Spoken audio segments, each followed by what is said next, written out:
Welcome everyone to a new Jam session within our Machine Learning Needs Mathematical Optimization online seminar series. We are very pleased to be back and to see many participants today.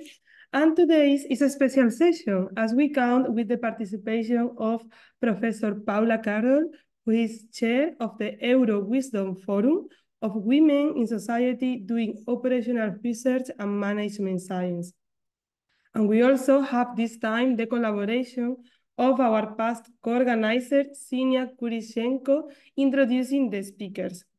As always, we are going to have 3 speakers and all the questions will be asked at the end. But if you have some urgent matter, you can write it in the chat. So the floor is yours, Paula. Thank you very much, Nuria, and thank you very much for the invitation to speak today. So hopefully my couple of slides have popped up and you can see them. Here we go. Yes, so you can see my slides? Good, okay. I will just talk for a couple of minutes. So firstly, thank you for the invitation to speak. I just want to tell you a little bit about what Wisdom is. So it's a general interest group. So it spans a lot of interests and activities. And it was established in 2020. So I am the chair, but I'm just the chair of a larger group. So lots of people involved. And what we aim to do is provide a platform to support and encourage and empower all genders to participate in OR. And specifically, we have a couple of actions and things that we try to do. So these are our 3 main aims. So to advise the Euro executive and OR groups about the issues that women face. We also try to promote various different ways of networking and championing young women, especially those at the early stages of their career in OR. And we also want to promote a conversation about how OR can actually be used to create a more diverse and inclusive future. So what does that all mean and how do we do it? So we have a couple of subcommittees, and we have one committee that arranges events. And one of the events you may have seen is our Young Women for OR, which is a visibility initiative for young women at the early stages of their career in OR. So all of these lovely young women here and many other young women as well participate in OR, and we want to stay in OR and be able to forge a career for themselves in OR. So you'll hear more about these young women, hopefully through some of our initiatives. What else do we do? So as well as our events, we have a research subcommittee. And one of the first things we did when we got together, which was during the pandemic, so we were all working online, was that we did our own little bit of research on gender studies, because it's not something that in general the OR community are familiar with. So we did a systematic literature review, and we wrote a white paper, which you can find on ResearchGate, and we shared it with lots of people, and we asked them to look at what we had written and to look at our recommendations. And our recommendations really were to try and encourage all of the Euro and OR organizations in Europe to think about equality, diversity and inclusion, and to start formalizing how they approach those issues, because it's historically not something we in the OR community have thought about. We also set out about figuring out how we could gather some data to measure whether or not what we are doing is successful. And I'm very pleased to let you know that our first peer review publication is just coming out. It is in press. We have our DOI. So we returned our proofs last Thursday or Friday. So it should be available soon. So a big thank you to the editors at the Journal of Operational Research Society. So JORS have published our study on gender equality, so opportunities and challenges for the OR community. And I just want to tell you a little bit about the results of that particular paper. So what we did was a systematic literature review, an SLR, and we tried to find what is happening at what we call the nexus, the intersection of gender and operations research. And we didn't find many papers, but where we did find an intersection, we found that gender or sex might have arisen as an explanatory variable in regression models. We also found that sometimes it arose maybe in a constraint. So if somebody was doing healthcare or classroom timetabling and wanted to segregate by sex, it might have appeared as a constraint. And we also found it appeared sometimes in stakeholder involvement. So because there weren't many papers there at the gender OR nexus, what we also did was we went and we looked back at papers that talked about the history of OR, and we applied what's called a gender lens. So a gender lens is simply saying that gender may be hidden in there somewhere. So do a little bit of work on focusing on the gender aspect of what you're looking at, which in this case was the history of OR. And we found a set of papers that talked about the history of OR. And when we analysed them, we found that they were talking about the OR community, so the people in the OR community historically, who were mainly men. Those papers also talked about the theory of OR. And again, they were mainly men who were applauded for founding various different subdisciplines within OR. And also on the practice of OR, we found papers that talked about the history of OR in various different industry sectors. And again, it was very male dominated. We really didn't find the presence of women in the history of OR. So what we then did was we also looked at the present. So we ran a survey at Euro 2022. And we asked people to reflect on their experiences in OR. And we analysed the data, the responses that we got, and we created a decision tree. And this is one way of extracting insights from our data. And we looked at that data to see what were the distinguishing characteristics. And what we found was what distinguishes the gender of our respondents was that if they perceived that there were genders, they were most likely to be female, compared to the male respondents didn't perceive that there were so many gender barriers to their progression in a career in OR. So I won't talk about this too much more. You'll have to read the paper. So if that's the present, the rest of our research is looking towards the future. So what are we going to do next? And this is our work in progress. So we're looking at collaboration and co-authorship networks.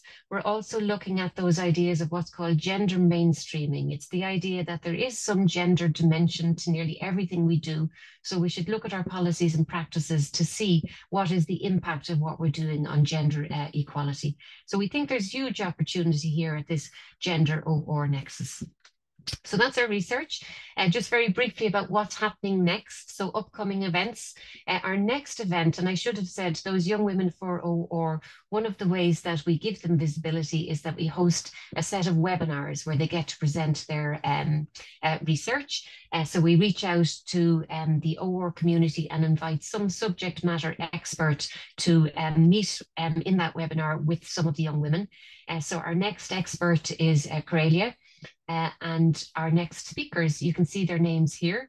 So Ksenia, who's also with us today, will be presenting on the 17th of May. So our what else is happening? Euro is coming up in the summer, so we will have a workshop on the Sunday in advance of the main Euro conference, and all of our young women for OR from the current cohort and the previous cohort will also have a special session to talk about themselves and their research, so giving them a further platform to connect with the OR community. The last set of activities that we have is a PR subcommittee, and they help us connect and promote what we're doing.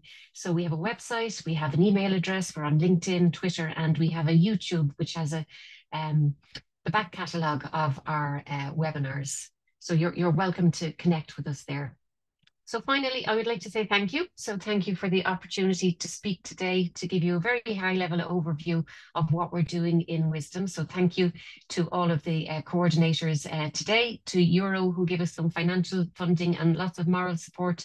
A big thank you to all of the Wisdom committee members. So they do a lot of work in the background, as do all of the ML Needs Opt committee here today as well. Thank you also to all of our ordinary members and all of our subject matter experts who have responded to our call to engage with our young women for OR. So thank you very much, everybody, for listening. I'm going to stop sharing because I know we have some lovely talks to hear today. Thank you, Nuria, and over to Ksenia. Thank you, Paula, for a very interesting presentation. The decision tree is very impressed, so I'm definitely going to look into the paper and check the results. So now it's time for our first speaker, Nuria. She's a PhD student at the University of Seville and in Spain, and today she's going to present a predict and optimize approach to profit-driven churn prevention. So Nuria, please, floor is yours. Thank you, Sinia.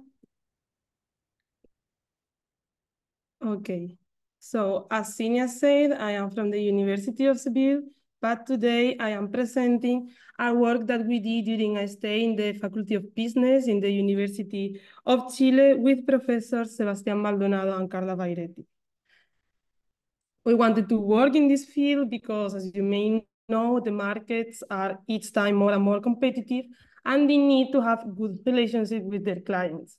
A good way to achieve this is through retention campaigns, which consist on targeting customers that are likely to leave our company in order to increase their customer lifetime value.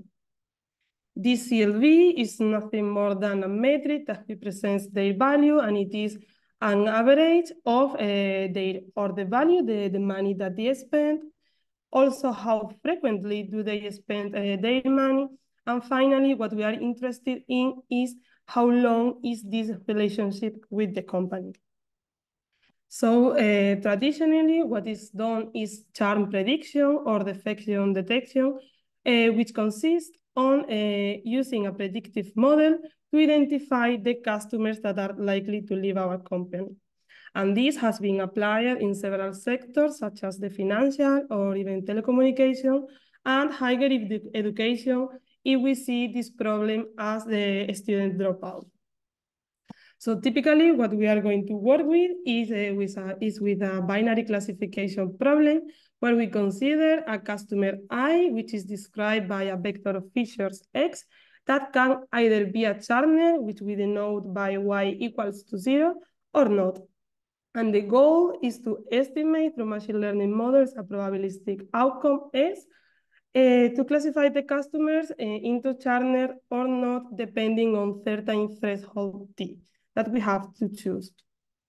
And traditionally, it has been chosen according to maximizing some statistical measure. Here we can see, for example, accuracy or maximizing the true or false positive rates. But in profit-driven churn prediction methods, what is done is to use some goal-oriented metrics. In particular here, our goal is to obtain the maximum profit that we can, and we can see the formula of this profit by considering a certain fixed cost of contacting the client and some incentive cost D, which is only incurred if the customer accepts our offer. So it is expected that all the false will be churned, which is the customers that are incorrectly classified as churners will accept the incentive as they never want to leave, but only a fraction gamma of the contacted will be churners are supposed that accept the incentive and stay in the company, which ends in, again, CLV for us. And this CLV is considered much higher than the campaign cost. Also, we want to note here to remark that the cost associated to losing some potential churner is 0, and we also want to enhance that. So based on these outputs, here we can see the formula of the average profit, and it consists on using this cost with also the proportion of each instances falling in each category. So what it is done in the literature is first the work of Verbeek, who proposed it using this profit formula to choose the threshold T. And it is similar to the method proposed by Nestlé, which considered the total profit instead of the average one. Later, Verbraken proposed a stochastic version to this model, where the parameter gamma, the probability of accepting the incentive, was assumed to be a beta-handed distribution. And these expressions have also been used in different frameworks. For example, it has been used in Prof logic to train the machine learning method. And also we can find robust versions to this problem. But they all share one thing, and it is that choosing only one threshold implies to have to use one average CLV for all of our customers, and this can end in suboptimal solution as the CLV can be very heterogeneous in some markets. So, as a solution, Maldonado et al. Proposed using different segments of the values of this CLV and maximizing a profit for each of these segments from our pre-trained classifiers. But we want to go one step further and address the problem of the retention campaign and the prediction of the uncertainty all at once through predict and optimize approaches. And we are going to consider then an optimization problem, which is in its parametric form that depends on some parameters y that are the uncertainty, and we assume that they do not affect our feasible regions. So what it is done in predict and optimize, which you can also find as end-to-end learning or decision-focused learning, is to integrate the training phase of the machine learning model and the optimization of the decisions. So generally, we are going to use an output hat y of the predicted model that is going to induce a prescribed decision set by solving the problem with our predicted parameters.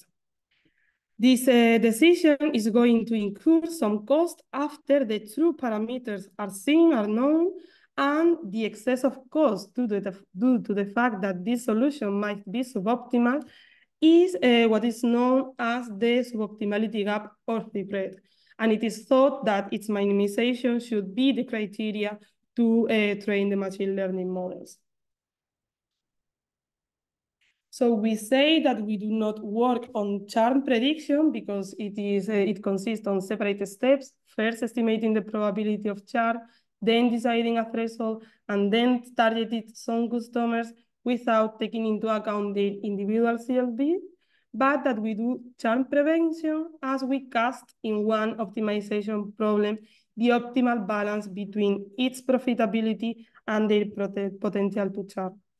So we consider this optimization problem where we are going to take some decisions in the binary variable sets, depending on this optimal balance per each client, which takes into account the individual CLVs.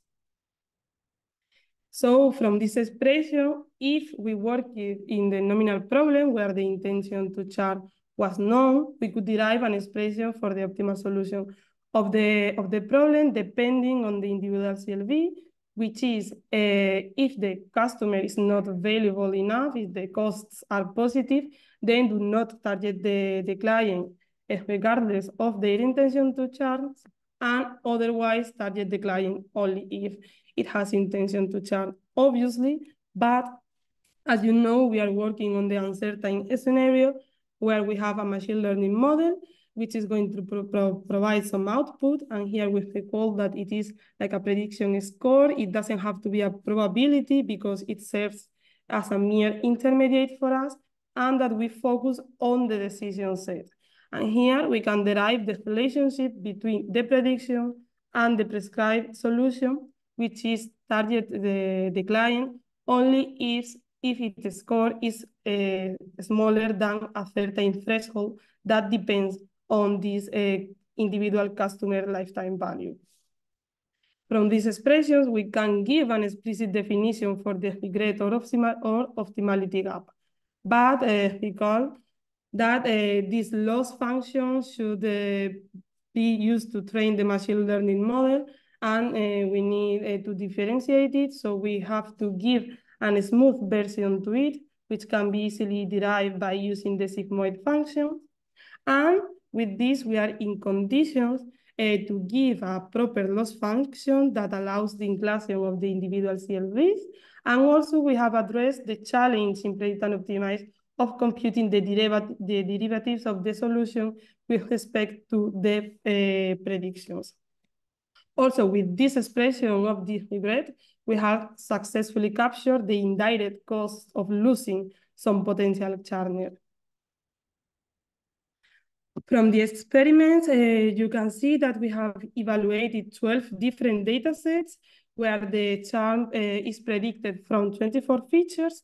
And here you can see a summary of these data sets where you can see both the sizes of the train and the test sample and the proportion of instances in each class, as well as what was the average CLV in each of the data sets.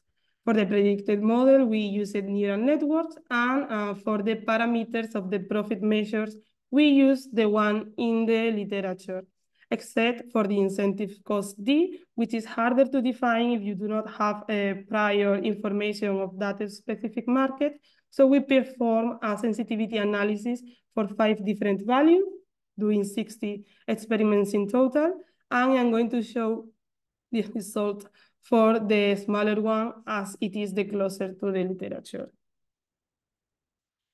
In this table, you can see that we have performed a comparison between our model, P&O for churn prevention, with Prof as implemented in the literature by the authors, and the maximum segment profit, which is implemented with 5 different classifiers, and as well, those same 5 classifiers, but where the threshold was chosen according to some statistical measures.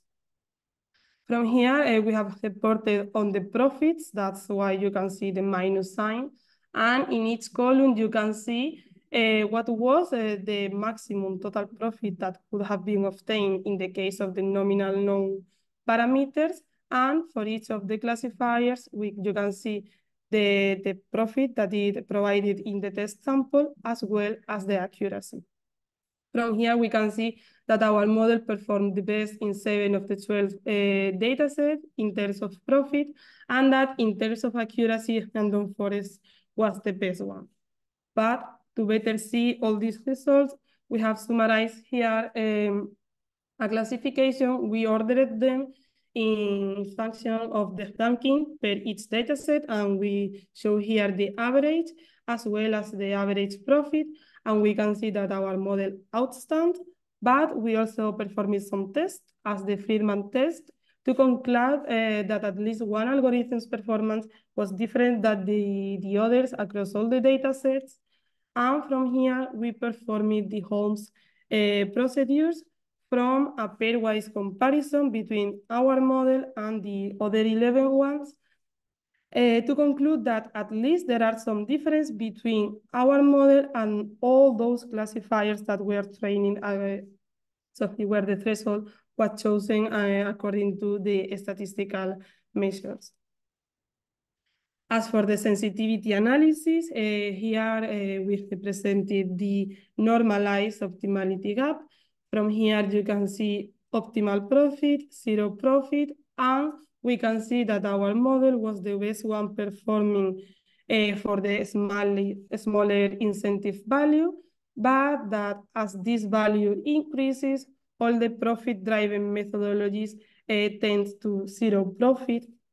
And we think that this could be due to the fact that as the incentive cost increases, there are not enough clients that can cover the campaign expenses. Finally, we also wanted to check whether our higher profit was only because we were targeting a larger sample of customers. So here, what we compare is the fraction of customers that are targeted and the total profit. And I show here 2 examples where we target the same or even less customers than the second best performing model, Prof, and that in both cases, our model results in a higher profit. So to sum up, our methodology could effectively include different heterogeneous CLV values in an individual level. And with this, we could effectively penalize the indirect cost that is of excluding potential churners. All this is done by taking into account our optimization goal, which was to maximize our campaign profits during the training step, not only afterwards to choose the threshold.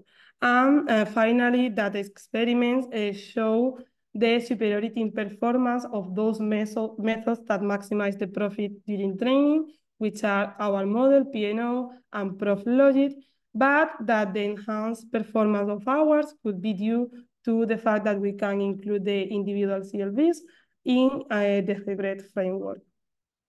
So here you can see all the references that I showed, and you can find our paper online if you have interest on the matter, and if you have questions, then I will be happy to answer all them at the end. Thank you very much. Thank you, Nuria, for your very good presentation. It was a very interesting topic. And to remind you, we have all the questions in the end after all the speakers present their talks.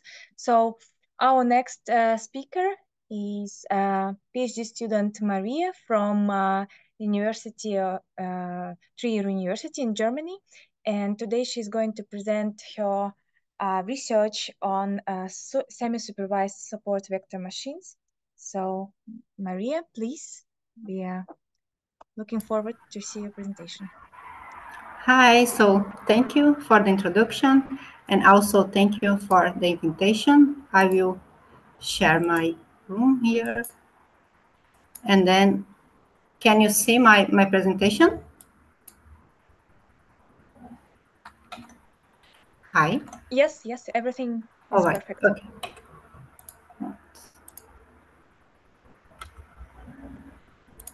All right.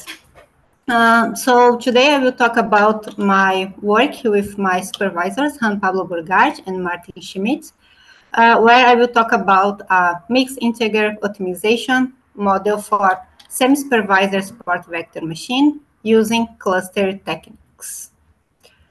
So to start, I will talk about the motivation of our work, then what is support vector machines, our approach, some numerical results, and I will finalize with the conclusion.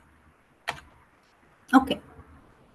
So in supervising learning, we have a population with n label data, and the goal is to learn a function f that can predict the y of a new point x.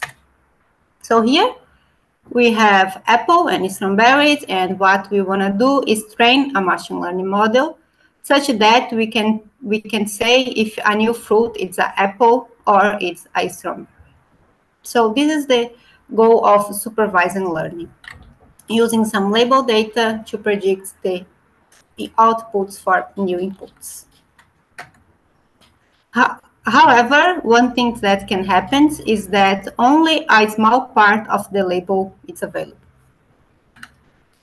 And more than that, this subset that we have the label, it's not representative. So for instance, here we have 0.5% of the label available, and this number can be much small. And also when we see the label data, we have more strawberries than apple, but when you look to the entire data, it's 50%. So this subset of label data is not representative. So in the semi-supervised learning, we use the label points, but also we use the unlabeled points, that are the points that we don't know the label. And well, one thing that also can happen is that we can know how many unlabeled points belong to each class. So for instance, in German, we know how many people are employed and how many people are unemployed, but because of the privacy of the data, we don't know who exactly is employed and who is unemployed. And another example is in a supermarket, that the owner wants to know who is paying cash and who is paying in money to do some kind of promotion, but he doesn't know this information. He just knows how many people pay in cash and how many people pay in card. So the idea here is working with semi-supervising learning with these cardinality constraints that say for us how many points belongs to each class. And then now can talk about support vector machines. Okay, so to start to a very basic stuff, in support vector machines, we have the points with positive labels and the points with negative labels. And we can see here that we have several hyperplanes that separates these two data sets. But the goal of support vector machine is find this optimal hyperplane. That it's the hyperplane that maximizes the margin between the two data sets.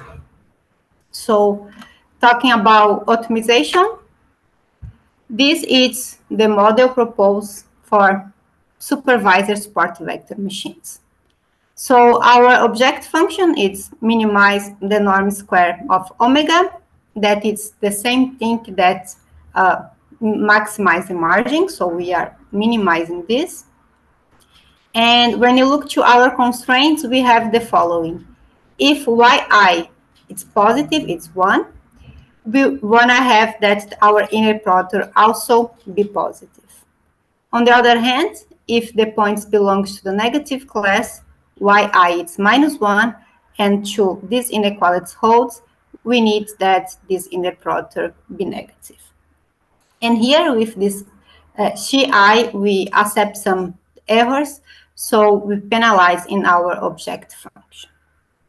So this is the standard support vector machine model, and where we only work with the label data. However, as I told before, we can have a lot of points that we don't know the label. So they are the unlabeled points. But we have this information that it's how many of these unlabeled points belong to the positive class. And then we use this number tau here to try predict the unlabeled information. Okay. So I will now present our approach to lead with these support vector machines with this cardinality constraint. Okay, so everything that is in black, it's from the standard support vector machines.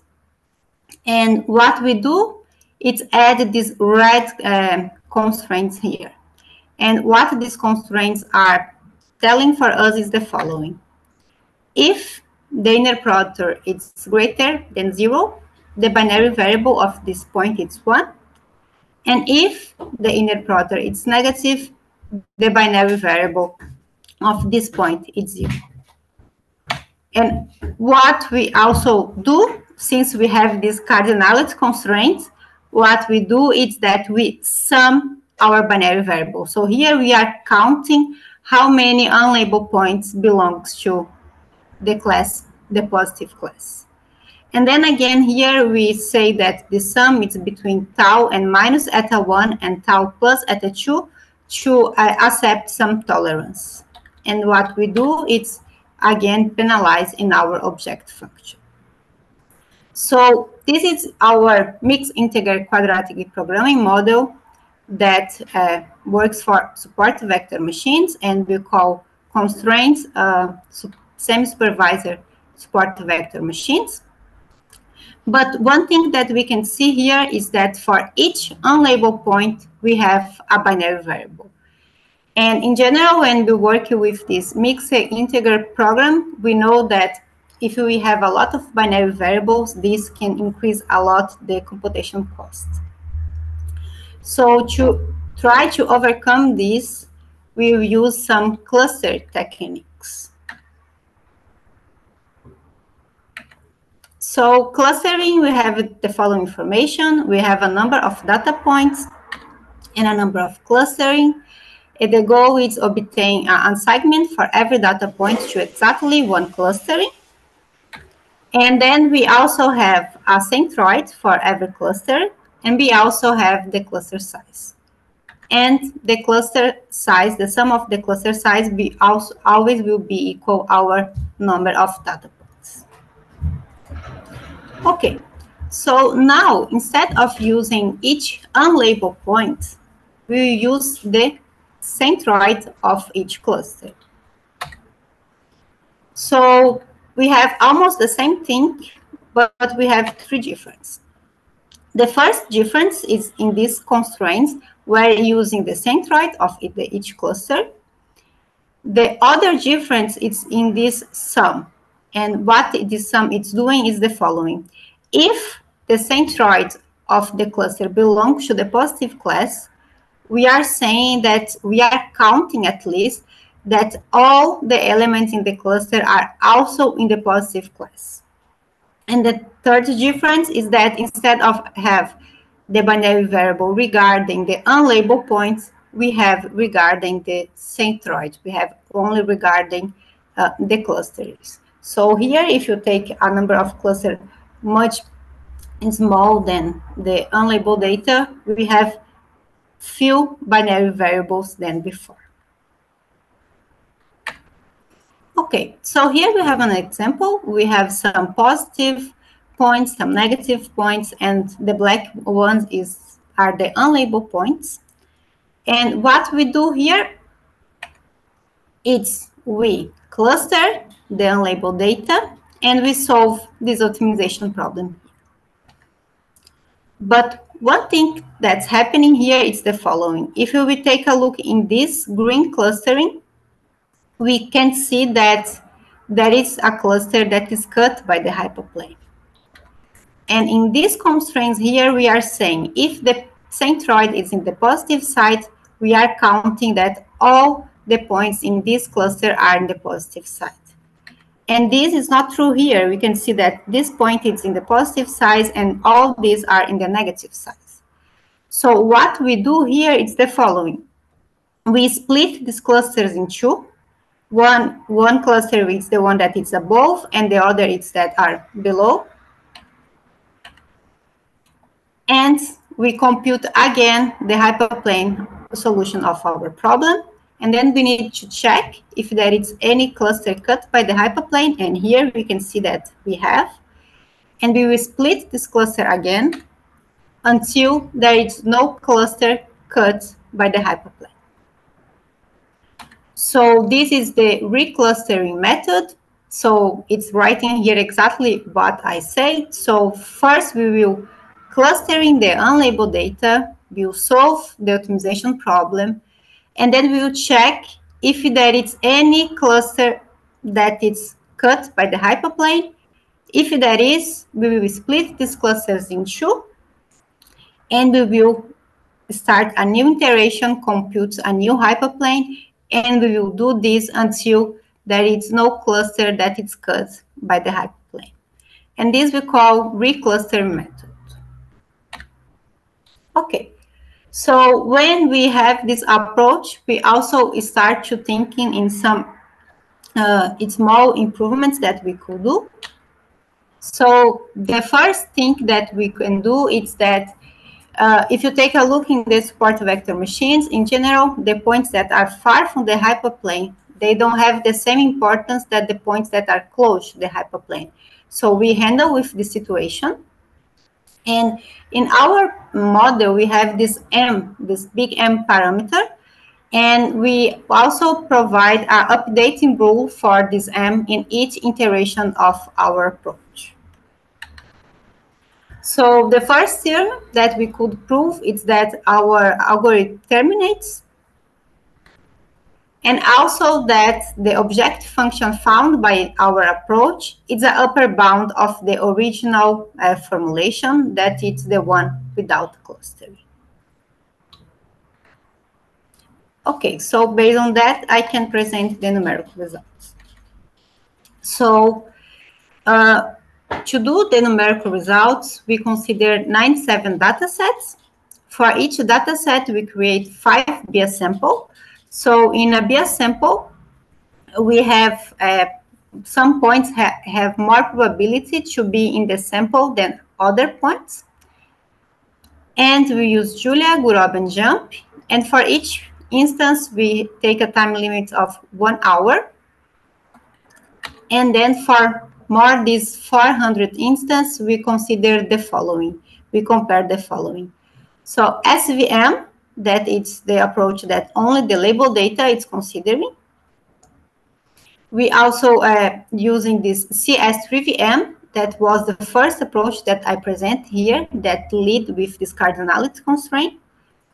Then our improvement recluster method, and also we using this approach as warm starting. So this is what we have: improvement and warm starting recluster method. Okay, so now I will present the results. So the first is the accuracy, that measure how many points we correctly classify. So what we did here is that we compute the accuracy for each method, and then we divide by the accuracy of the SVM, consider the entire data sets. And what we can see here is that our 3 approaches, they had a better accuracy than support vector machines. And more than that, if you look in this 2, we can see that we also have a better accuracy than the blue one, which means that this idea of reclustering also improves the accuracy.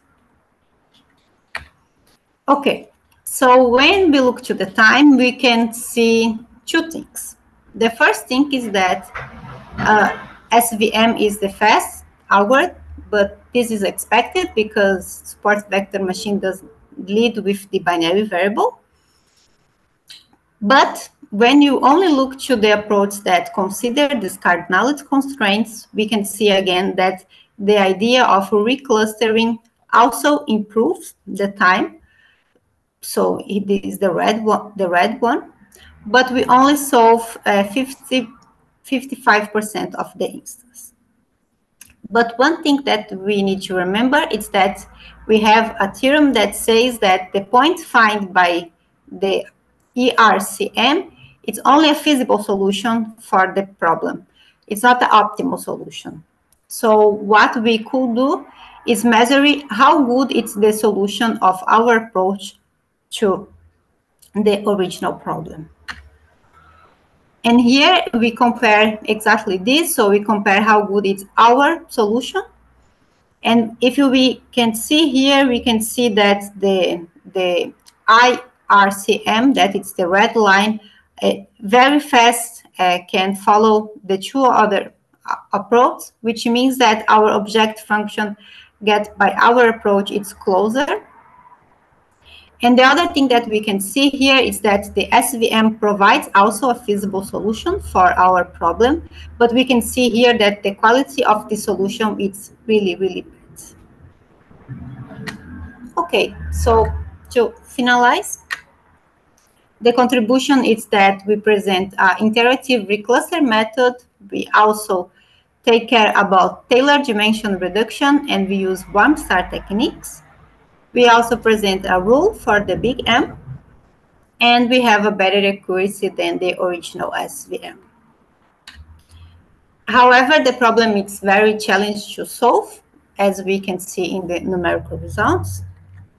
And our work was accepted for publication in the Transitions in Operative Research, and I think it will be very soon available, but for now we have the preprinting archive. So it's that from my side. Thank you so much. Thank you so much for this impressive SVM model. So now we have our last speaker, Bahar. I hope I pronounced it correctly. No? It's great. No, it's great, yes. Okay, thank you. So Bahar is a PhD candidate from École Polytechnique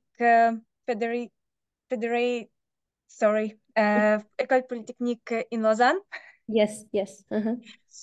And today she's going to present distributionally robust linear quadratic control model. So let's start your presentation. The floor is yours. Okay. Okay, perfect. That's great. So let me try to share my screen. Okay. All right. So yeah, yeah. Okay. Everything works. Okay. Okay. Perfect. So can you see it now? Yes. Okay. Yes. Everything is good. Thanks. Okay. Okay. Perfect. So now I'm going to talk about distribution robust linear quadratic control, and I would like to thank you for this kind introduction as well, and also inviting me to speak in this seminar. So this is a joint work with Daniel Kochit and Daniel Kun. And also, let me actually set up a timer to make sure I will be on time. And so the problem that I'm going to talk about is linear quadratic control, and it has several applications across numerous domains. For example, it was used in the navigation system for Apollo 8, and it was critical for the first moon landing. And after that, it's used heavily in several domains, including electrical, mechanical, chemical engineering, and it has several exciting applications in medicine and economics. Okay, so here is our roadmap. So I'm going to first introduce this linear quadratic control problem, and we will see that it is affected by uncertainty, which is modeled as random variable, and we do not know it's under the distribution of this random variable oftentimes. And this is going to incentivize us to look at the robust version of this problem. After that, I'm going to introduce you some structure results that is going to lead to efficient design of efficient algorithms to provide numerical solution for this problem. Okay, so let's get started with linear quadratic control problem. Okay.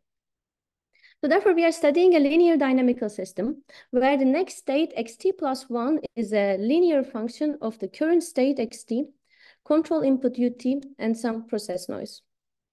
The controller aims to minimize this expected cost, which incentivizes the controller to bring the states to 0 without using too much input. Okay. And oftentimes in many applications, we do not have exact state measurements. Rather, we have imperfect state measurements. That is, the controller only has access to outputs, which is linear transformation of the current state corrupted with some measurement noise. And a control policy can be only implemented if it is causal.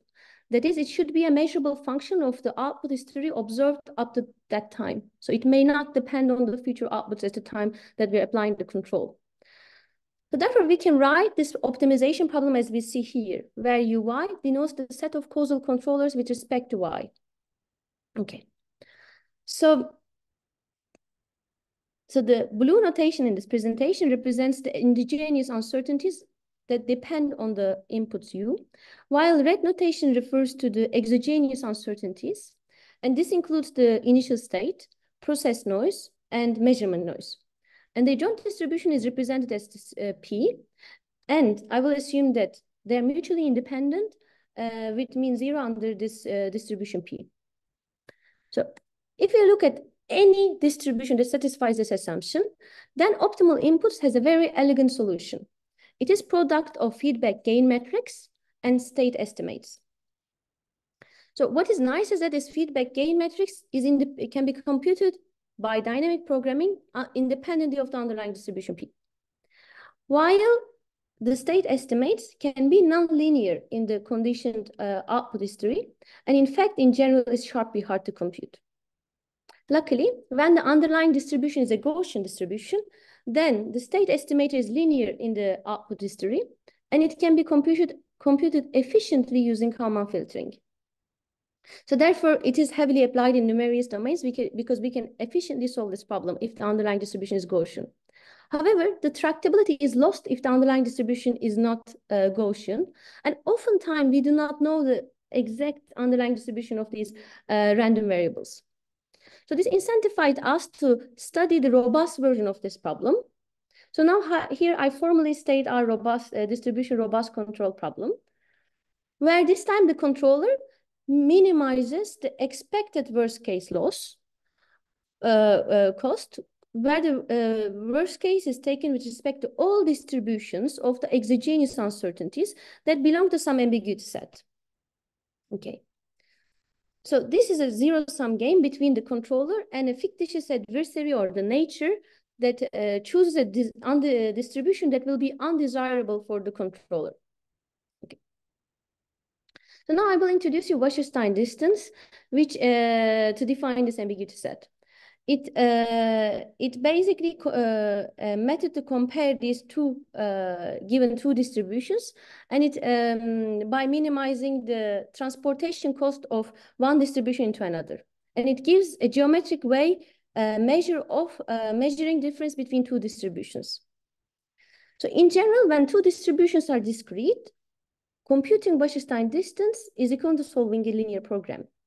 However, when one of the distribution is not discrete and it is continuous, let's say, then we lose tractability of this problem. Luckily, when two distributions are Gaussian distributions, Wasserstein distance between these two distributions is available in closed form. And we see here that it only depends on the covariances if these two distributions have zero mean. And in 1990, Gelbrich showed that this closed form solution provides lower bound to Wasserstein distance between two generic distributions that are perhaps non-Gaussian.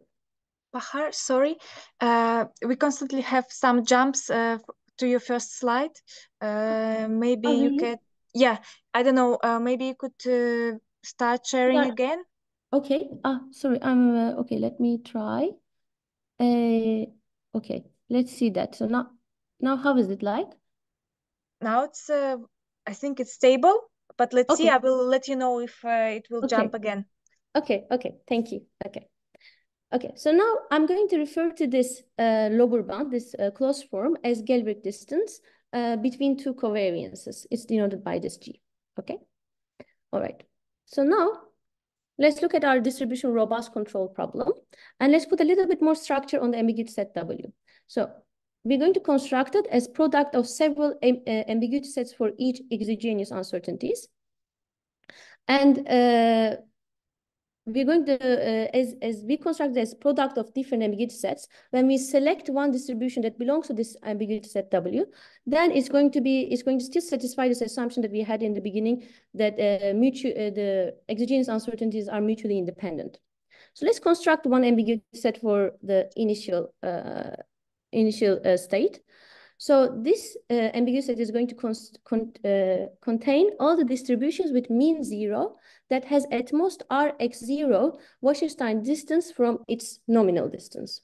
Okay, and we can similarly construct the other ambiguity sets for all exogenous uncertainties. Now the question. Sorry again.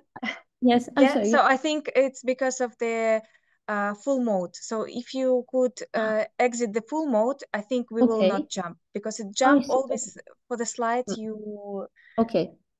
Yeah. So, okay. So then what should I do? Should I? Yeah, proceed, but like that. I think it will be better, because then we don't have jumps to another slide. Okay. Let's like that. Yeah. But perfect. maybe we're gonna lose then the sum of the. Okay. Maybe then I will. Okay. Let me present. Okay. Let me share again my desktop this time, and then I will go here, and then try again, because there were some animations. Look, how is it now?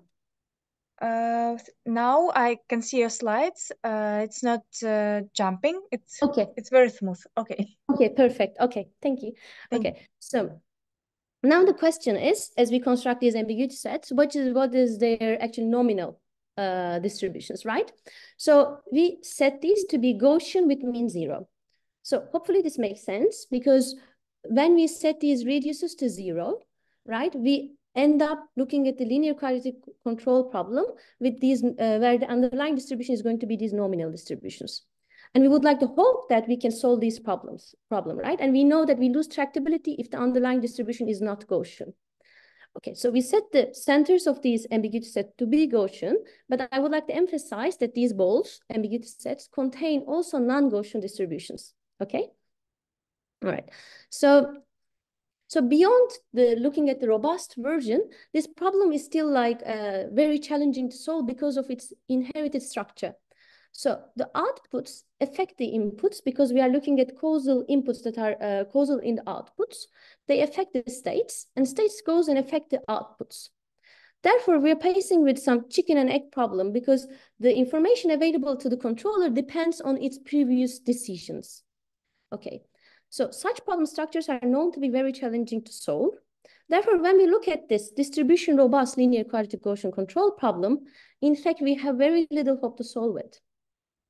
Okay, so now I'm going to show you a reparametrization technique that is going to allow us to write down this linear quadratic control problem as a convex optimization problem without the robust part first, okay? So this technique is called purified observation outputs, and it's introduced by Benthal, Boyd, and Nemirovsky in 2005. To define it, we're going to copy our original noisy system. Okay, we're going to delete the noise from the copied system, and they are defined as a difference between the measurements in the original noisy system and measurements in this copied system. And through a simple algebra, we can show that these purified outputs are linear function of the exogenous uncertainties. So they are not dependent on the endogenous uncertainties or the control input, basically. What is perhaps more surprising is that the controller is indifferent between seeing purified outputs or the measurements. That is, the family of causal output feedback policies is equivalent to the family of purified output feedback policies. Okay.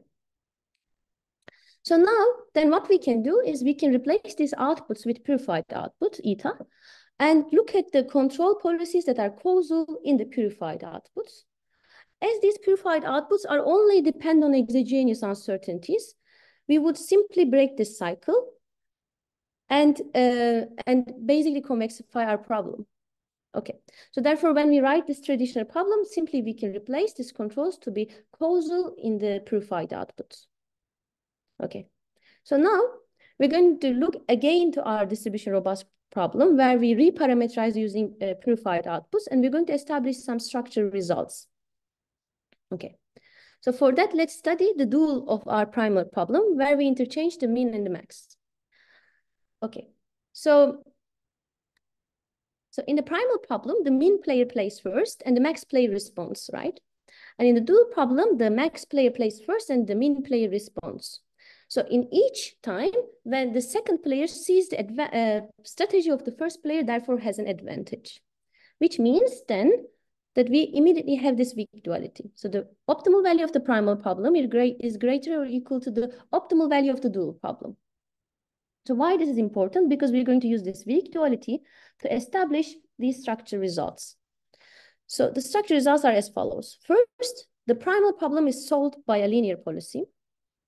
The dual problem is solved by a Gaussian distribution. And finally, we will see that strong duality holds. Okay. And we're going to achieve this. The proof idea is going to be built upon this weak duality and sandwich argument. We're going to come up with an upper bound to the primal problem and a lower bound to the dual problem. And finally, we will show that the upper bound to the primal and lower bound to the dual are in fact equivalent, which means that all of these inequalities are going to be equalities. Okay, so we construct our upper bound by restricting the feasible set of the minimization problem to linear policies and relaxing the feasible set of the maximization problem to distributions that has the same first and second order moments as the distributions in this ambiguous set W. Okay, and this gives an upper bound immediately. Okay, and we show that the upper bound problem admits a finite dimensional min-max problem. And I don't expect you to parse this slide immediately, but what we can see here is that this inner maximization problem is over W and V, which is in block diagonal form, where each block corresponds to covariance of the underlying noise, underlying random variable, and satisfies that this inequality constraint such that it deviates from its nominal covariance at most its own radius with respect to Galbic distance. Okay. All right, so this finishes our step 1. And in step 2, we construct a lower bound to the dual problem. And it's way simpler actually. So we just restrict the outer maximization problem's feasible set to normal distributions. okay, that belongs to ambiguity set W. And as the outer problem is only over normal distributions in this ambiguity set W, the inner problem is classical linear quadratic Gaussian problem. And we know that linear policies are optimal. Therefore, without loss of optimality, we can simply restrict the inner problem's feasible set to policies that are linear in the purified observations. Okay. All right, okay. So now, then we show that we can also reformulate this lower bound as a finite dimensional max-min problem. And in fact, what we can see is these upper bound and lower bound are very similar problems with the same objective, while only the order of minimization and maximization is different. By showing desirable properties of these objective and feasible sets, we can leverage from Sion's celebrated min-max theorem and show that the order of minimization and maximization in fact doesn't matter. And now this means that all of these inequalities are in fact equalities, and each equality is going to realize a result, a structure result that we've seen before. Equality A tells us that the primal problem is solved by a linear policy. Equality B then says that the dual problem is solved by a Gaussian distribution, and equality C then implies strong duality holds. Okay. So now we will use this structure results to design an algorithm that is an efficient algorithm that's going to provide us a numerical solution. Okay. Thanks to this reformulation, in fact, we can look at this primal problem. We can dualize the inner maximization problem and write this as a giant STP that scales with the time horizon and the square root of the state dimension. So while this is nice in theory that our algorithm is our problem is in fact tractable, it's bad in practice because large STPs are difficult to solve. So therefore, we're going to seek for an efficient method to solve this problem. Okay. We take advantage from the structure results and show that first we show that the optimal solution of the primal problem and optimal solution of the dual problem forms a Nash equilibrium. Therefore, if we can find this P star that solves the dual problem, then the solution of this inner primal problem is going to be just a classical linear quadratic Gaussian control problem under this distribution P star, and which we know how to solve it, how to compute it efficiently through Kalman filter and dynamic programming. Okay, so then the question is like how we're going to compute this P star, and we show that actually we look at the dual problem and we show that we can actually compute it by using a first order optimization method. So we look at the dual problem. We just simply for the simplicity of exposition, now I just call this inner problem's optimal value as a function of W and V. We show that this function, this f of W and V is in fact smooth and concave. And we can therefore use Frank-Wolf algorithm to efficiently compute W star and V star, which is going to allow us to construct the underlying distribution P star. So now I don't go to the details of this algorithm, but we can see that this direction finding subproblems in fact can be solved by fast bisection method and decomposes over time. And we compute the gradients through PyMonop by using PyTorch's backpropagation backend. Okay, and finally, we show that our method provides 600-fold speed up to MOSEC that solves the STP that we've seen before. Okay, so here's the summary of results, but I feel like I'm over time. So yeah, with that, I would like to conclude my talk and thank you very much for your attention. Thank you. Okay.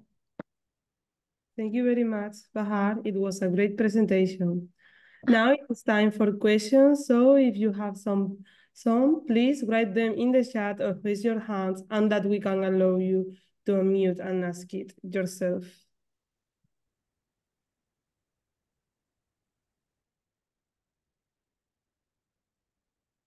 Paula?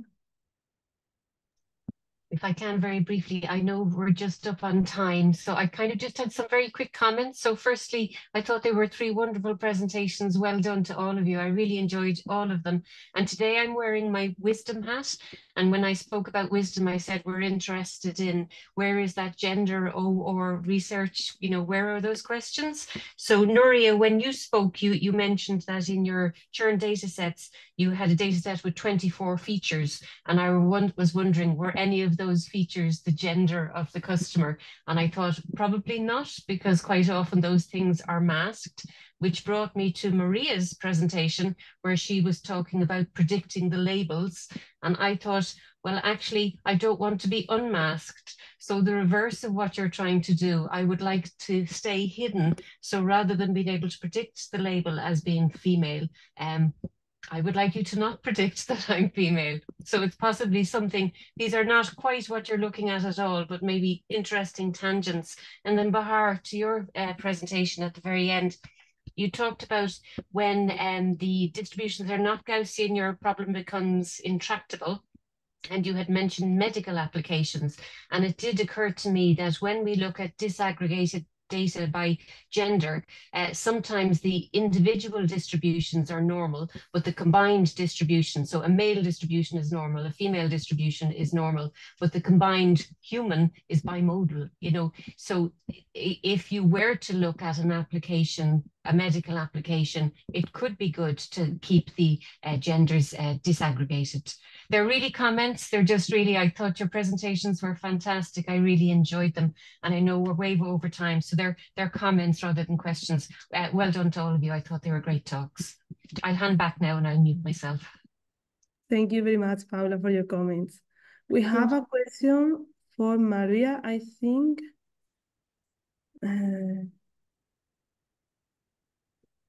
From Mustafa.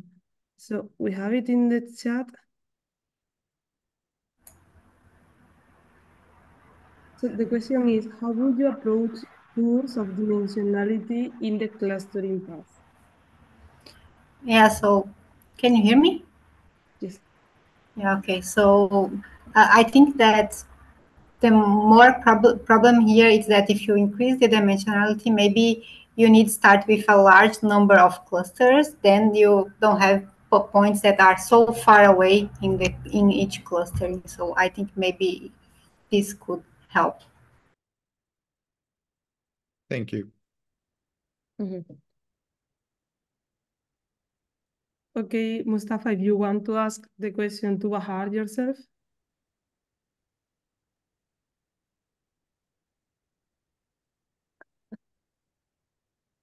I can also read actually. Okay, Is it great. this is the question, right? So in the chat, right?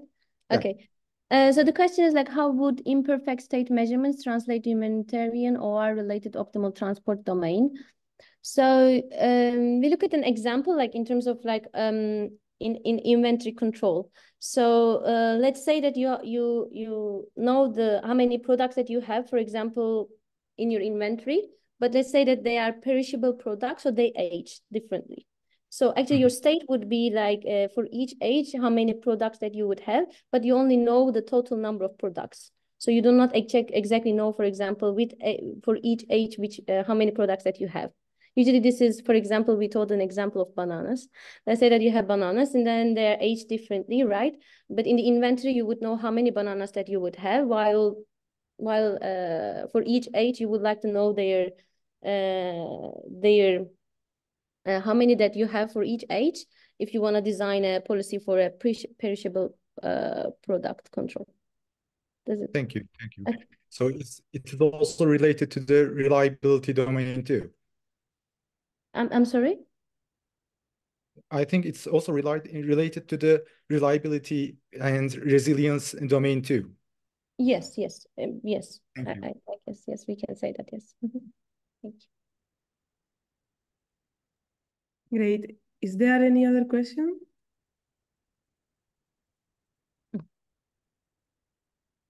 Can I ask you, Nuria? So my question is about, for example, you are a new firm, and but for example, you don't have money to conduct this experiment. Could you use pre-train the neural network from other firms to be able to predict those customers in your model? Yes, of course, you can use a pre-trained neural network or even start easily training a neural network with a standard loss function, and then just include those input waves that are frozen, and then continue training with our suboptimality gap. Okay, I see. So, but in order to do that, you need to have the same features, right, as other firms had. Exactly. Yeah, but transfer learning will work as well with this. Okay. And last question to you, what type of industry did you test in your numerical section? Okay, it is a Chilean company that is in the mutual fund industry. That's all that I understand of the field. Okay, thank you so much. Thank you, Sinia. So if there is no other question, then I have a question. Okay. Yeah. I have a question from Maria. First, thanks for all for the presentation. In one slide that Maria presented, if I'm not mistaken, that was a box plot that we can see the accuracy more than 1 or 100%. I want to ask her how it's possible. Yeah, so this is a question that a lot of people do, because what's happening it's the relative accuracy. So we compute the accuracy for the support vector machines, consider that all the entire data sets has the label information. And for a few cases can happen that, for instance, our approach classify better than the true SVM. So when we divide one by another, we have accuracy more than 1 because we have the relative accuracy there. Oh, okay. Thank you. Okay. Any other? If not, I think that we can. I see Reme was showing. Oh no, sorry, it's my mistake. Sorry. Yeah. Okay. Sorry. No hands, no question. Great.